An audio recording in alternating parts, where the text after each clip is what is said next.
Amigos, muy buenas noches, bienvenidos a 24 horas. Hoy nos acompaña Hugo Quintana y su presencia aquí no es coincidencia. Hugo, volvió el fútbol. Dayana, amigos, ¿qué tal? ¿Cómo están? Muy buenas noches. Es así, es correcto. Volvió el fútbol, hoy rodó el balón en la Bundesliga alemana. Ha sido de esta manera la primera de las 5 grandes ligas europeas en volver a la actividad. Así que en minutos, todos los goles de la jornada. Nos quedamos pendientes. Mientras tanto, continuamos nosotros con la información. Al tercer intento se aprobó la ley de ordenamiento precisamente de las finanzas públicas. András Samaniego estuvo presente ahí y tiene el siguiente reportaje.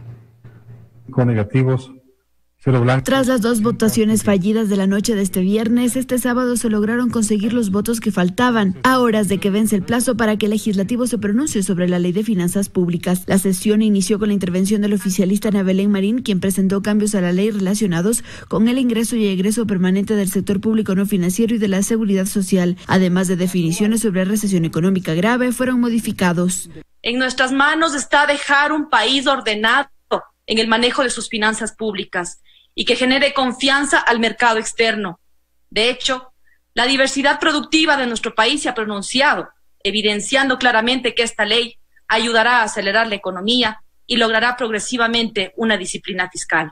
Con el ánimo de darle viabilidad a esta ley tan importante, tanto para el presente como para el futuro de nuestro país, acojo los cambios propuestos. Y tras esto se tomó la votación. Alianza País contó con el apoyo de independientes y Creo, logrando 72 votos a favor. La Revolución Ciudadana, exmorenistas y el PSC votaron en contra.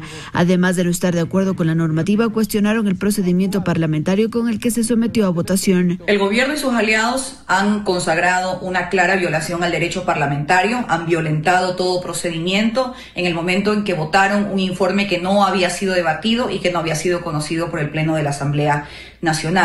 No vamos a permitir que las injurias y las calumnias nos claudiquen a seguir trabajando por el Ecuador.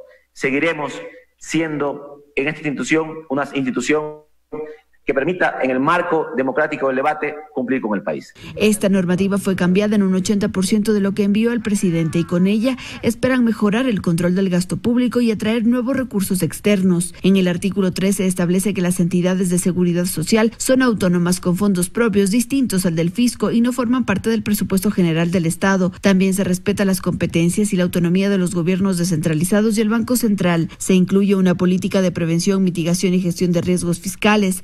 La modificación del presupuesto general del Estado por un 5% respecto a las cifras aprobadas por la Asamblea. La deuda pública no podrá superar el 40% del PIB. Además, se crea un fondo de estabilización de recursos y el Comité Nacional de Coordinación Fiscal. En 180 días se debe contar con una normativa para la implementación de los procesos. La fijación y la comunicación de los techos será obligación desde la formulación presupuestaria del ejercicio fiscal 2022, pues las reglas fiscales por gastos primarios entrarán en vigencia en el 2022. Ahora, el texto pasa a manos del Ejecutivo para su objeción y para lo cual tiene 30 días. En Quito, Andrea Samaniego, 24 horas. Mientras que la ley de apoyo humanitario se aprobó sin los artículos que hablan de las contribuciones, pero se concretaron grandes cambios en materia laboral. Los acuerdos entre trabajadores y empleadores podrían durar hasta 2 años, con posibilidad de renovación de 2 años más.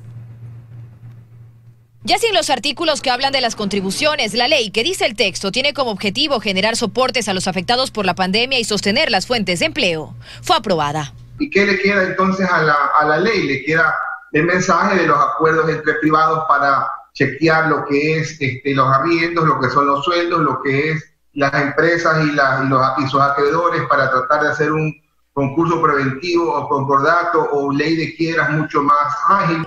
Además de concretar temas ya hablados, como que las clases no se podrán suspender por retraso en los pagos, no habrá desahucios, no se incrementará el costo de los servicios básicos y habrá una reducción en el costo de la energía eléctrica para el grupo más pobre. Los grandes cambios están en materia laboral en el capítulo 3. El artículo 20 habla de la reducción emergente de la jornada laboral y dice: por eventos de fuerza mayor o caso fortuito, el empleador podrá reducir la jornada laboral hasta un máximo del 50%, debiendo la remuneración del trabajador no ser menor al 55% de la fijada previo a la reducción, y el aporte a la seguridad social pagarse con base en la jornada reducida. Esta reducción podrá aplicarse hasta por 2 años y renovarse por el mismo periodo por una sola vez, es decir, por 4 años. Es el mismo periodo por el que podrá celebrarse el contrato especial de emergencia que permite la contratación parcial, con un mínimo de 20 horas y máximo de 40 horas semanales distribuidas en un máximo de 6 días a la semana, sin sobrepasar las 8 horas diarias, y su remuneración y beneficios serán proporcionales. Y sobre las vacaciones, se aprobó que durante 2 años los empleadores podrán notificar de forma unilateral al trabajador con el cronograma de sus vacaciones. Respecto al teletrabajo, el tiempo de desconexión deberá ser de al menos 12 horas continuas y el salario será pactado entre el empleador y el trabajador. En caso de que se alcancen acuerdos con la mayoría de los trabajadores, estos serán obligatorios incluso para aquellos trabajadores que no los suscriban. Hubo también temas que la comisión incorporó de última hora y fueron aprobados, como la disposición interpretativa única que habla de los despidos por casos fortuitos y dice: también habrá imposibilidad cuando exista prohibición expresa de autoridad competente de la realización de la actividad, en particular derivada del caso fortuito o fuerza mayor, es decir, lo que ha ocurrido durante la pandemia. También llamó la atención la disposición 22ª que involucra a Galápagos. Dice que se establecerá la conveniencia de activar los aeropuertos de las Islas Galápagos para vuelos internacionales directos hasta que el sector turístico del Ecuador continental se recupere. En la ley también se establece formas de pago de las contribuciones al IES, acceso a créditos rápidos, suspensión de la matriculación vehicular, y se pide al Ministerio de Economía y a las Emplades que presenten hasta septiembre un esquema de racionalización institucional y optimización del gasto del sector público. Dayana Monroy, 24 horas.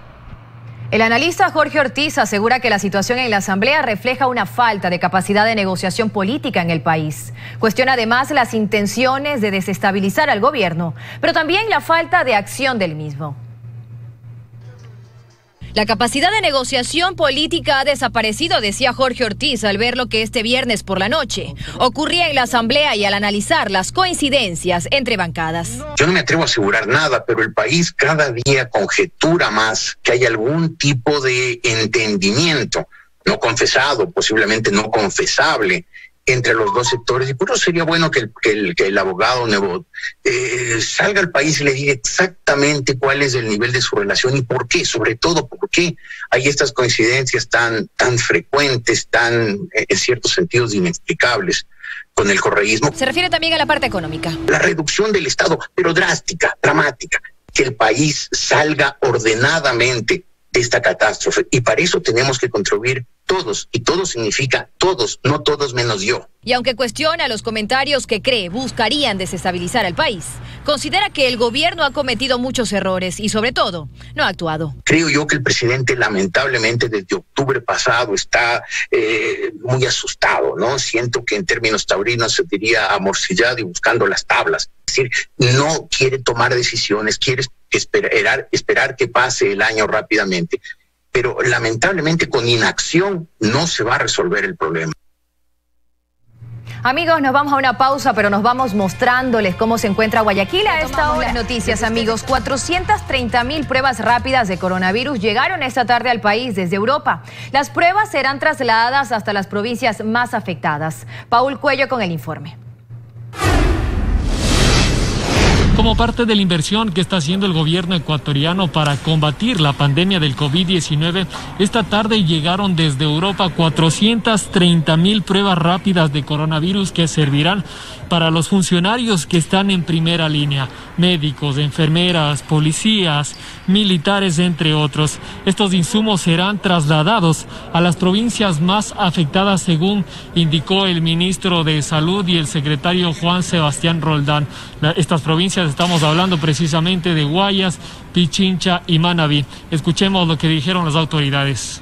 Esto nos va a permitir a nosotros que la gente, el personal de salud, prioritariamente los policías y las Fuerzas Armadas, vuelvan a integrarse en paz, con la tranquilidad de haber adquirido esa inmunidad a sus trabajos. Esta es la parte más importante y son 435.000 pruebas las que vienen. El gobierno ha destinado $102 millones solamente para importación de insumos, más de 465 millones de dólares para la crisis del coronavirus. Significa un incremento del 15% del presupuesto del Ministerio de Salud. y esto se logra porque estamos ahorrando en otros lugares. El canciller José Valencia, por su parte, se refirió a la repatriación de ciudadanos ecuatorianos que se encuentran en otros países. Manifestó que esta semana llegarán más vuelos de ecuatorianos. El día de mañana, con los vuelos que están previstos, se llegará a esa cifra que es inédita. Es la mayor repatriación, el mayor retorno de ecuatorianos a nuestro país de toda la historia del Ecuador. Las autoridades indicaron que en las próximas semanas continuarán llegando más insumos médicos al país y que una vez que terminen de realizar las pruebas de coronavirus a los funcionarios que están en primera línea, el resto que quede servirá para la ciudadanía en general.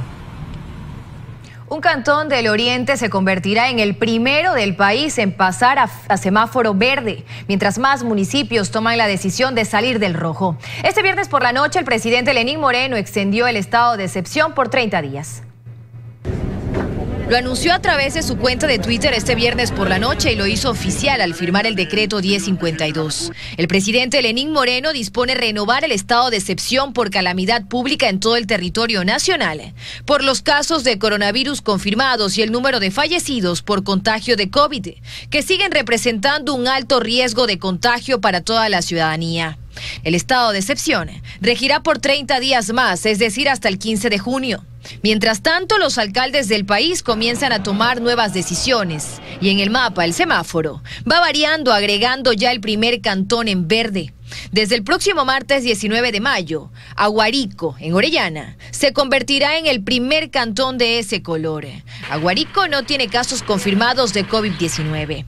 En Quito y Guayaquil las decisiones están todavía pendientes. En Guayaquil anunciarán este lunes si la ciudad cambia de color en el semáforo. Daule en Guayas y Palora en Morona, Santiago, fueron los primeros cantones en dar el paso a amarillo. Y se sumó Santiago en la misma provincia, por lo que así luce el mapa en este momento según el reporte del Servicio de Gestión de Riesgo. El presidente Lenín Moreno en días pasados aseguró que son 50 los cantones a nivel nacional que han notificado de su intención de cambiar de color, aunque no se han detallado cuáles son. Desde la Asociación de Municipalidades AME aseguran que son solo 8 los cantones que tienen fecha definida para el cambio de color de semáforo amarillo. San Borondón, uno de los cantones con mayor contagios en Guayas, estará en semáforo amarillo desde lunes, al igual que Paute y El Pan en Azuay. Dayana Monroy, 24 horas. Y precisamente sobre esto, Guayaquil podría pasar de rojo a amarillo a finales de este mes. Este lunes el COE cantonal podría dar a conocer los resultados de las pruebas tomadas en una segunda etapa, con lo que se decidirá si el puerto principal se une a Daule y a San Borondón. Han pasado 5 días desde que Daule pasó de rojo a amarillo y este fue el movimiento que se registró durante el sábado en La Aurora, parroquia urbana de ese cantón que en Guayas fue el primero en decidir flexibilizar algunas restricciones. Sí, he visto un poco más activa, he visto mucha gente y muchos negocios que están abiertos y eso significa que las cosas están mejorando. Esperemos que la gente se proteja y se cuide nada más. San Borondón ya tomó una decisión y se unirá a Daule en esta transición que permite, entre otras cosas, que haya movimiento hasta las 6 de la tarde, cuando empieza el toque de queda en los cantones que han pasado a amarillo. Guayaquil aún se mantiene en rojo en teoría, pero en la práctica la gente está en amarillo o cualquier otro color. Ha sido la constante en estas semanas de una cuarentena que no ha podido ser cumplida estrictamente en el puerto principal.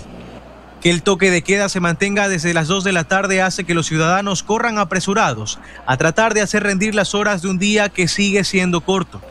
Entonces se producen aglomeraciones que en este sábado se evidenciaron más, porque al parecer hay más confianza. Por ejemplo, así estuvo hoy la popular Bahía. Poco a poco sí se está reactivando la gente, ya está saliendo a la calle, hay más afluencia de gente en la calle, protegiéndose, cuidándose, pero ahí, tomando muchas precauciones con el alcohol, las mascarillas, los guantes, pero ya poco a poco el país va a salir adelante. En la entrada de la 8 el movimiento no se ha detenido. Aquí, según el primer muestreo hecho por el COE cantonal, se registra el 13% de los contagios que, según proyecciones, ya se habrían producido al menos en la mitad de la población guayaquileña. Para adentro hay bastante pueblo y salen a comprar para acá afuera y por eso que se aglomeran bastante. Otro 20% de los casos se ubica en la parroquia Jimena, al sur de Guayaquil, y en Febres Cordero, al suroeste, casi un 15%. El municipio continúa haciendo pruebas. Estamos regresando al mismo sitio, a la misma zona, después de 15 días. Entonces esto nos va a demostrar cómo se está comportando el virus en la zona. Obviamente que no le vamos a hacer a las mismas personas, sino que le estamos haciendo a unas personas diferentes, pero en la misma zona. Hasta el domingo se espera terminar con 1.600 pruebas rápidas para saber cómo se ha movido la pandemia en la ciudad. El lunes se anunciarán los resultados con los que se decidirá si Guayaquil continúa en rojo o si se suma a sus vecinos Daule y San Borondón. Desde el registro civil se dan buenas noticias. La cifra de decesos en esta primera quincena de mayo ha vuelto al promedio regular y en ocasiones por debajo de él. Por ejemplo, el 14 de mayo se registraron 26 decesos en Guayaquil. El promedio es de 37,6 fallecimientos al día. Según el COE nacional, en Guayaquil se contabilizan 8.960 casos de COVID-19 a la fecha. En Guayaquil, Carlos Acoto, 24. Amigos, hora de despedirnos, como vieron, desde hoy con Deportes. Así es, y mañana vamos a tener el resto de los goles de la jornada alemana en la Bundesliga. Tengan buenas noches, descansen.